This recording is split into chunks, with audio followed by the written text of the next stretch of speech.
So, ayun, good morning. It's December 26. Katapos ko lang mag-live kagabi. And hindi ko alam paano i-explain ko, pero ang daming gumugulo sa isip ko. Yun nga, pinag-pray ko muna syempre bago ko nag-take ng live. And I'm really sorry kasi ganito yung boses ko. Medyo magulo.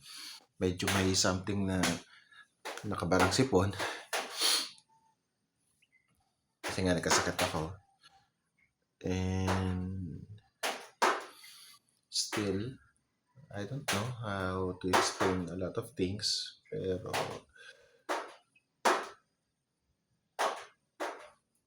ang daming mga bagay na nangyayari na hindi ko kayang explain. I am not 100% na malungkot na. I have this kind of things na laman ng utak ko na gusto kong i-share. Pero yun nga, kasi morning kakagising ko lang and still in the process pa rin yung isip ko.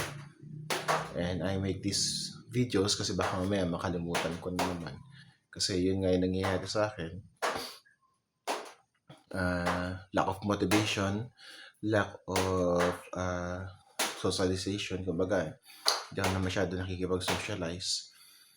There's a lot of reason na nagiging pasehan ko kung makikipaghalubilo ba ako or for this time is mananahimik muna.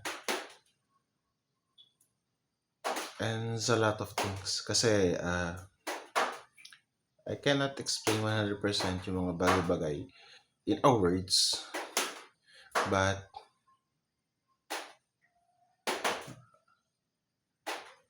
hirap na explain actually.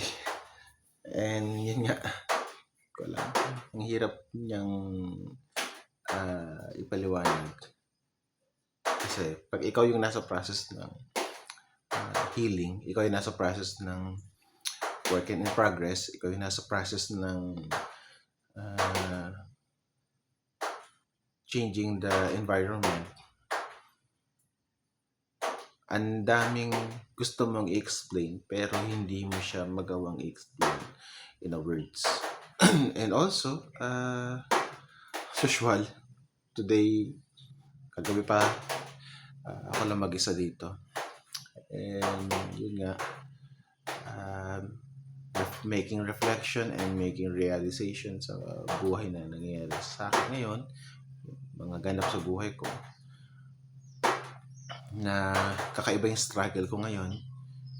Siyempre, kasi ako'y nanggaling sa relationship na hindi ko alam kung ano nangyari. Hindi na lang talaga masasabi ko. Still figuring out. Gusto kong alamin ano nangyayari sa buhay ko. Bakit nagkakaganito. Na yun. Mga bagay na yan.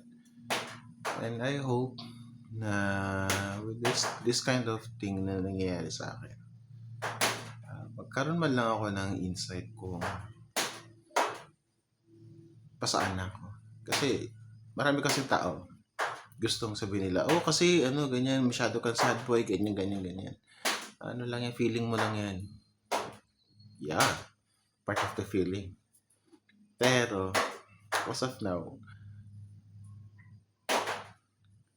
ang daming nangyayari sa akin na hindi ko naman literally na character.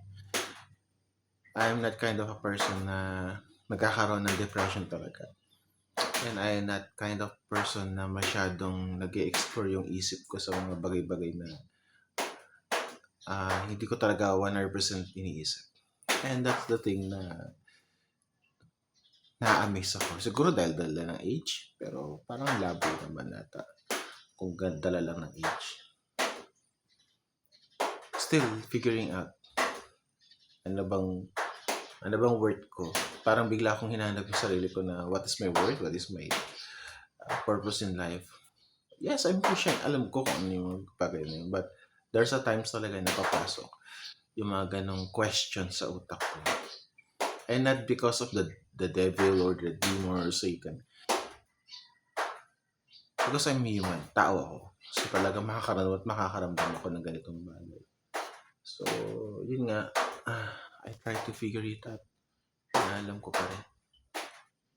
And I'm alone in this place. Sa building na to, nag-iisa ako.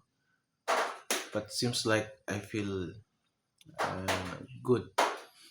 Baga, masaya ako kasi mag-isa ako. Pero iba, takot na. At ako, okay ako.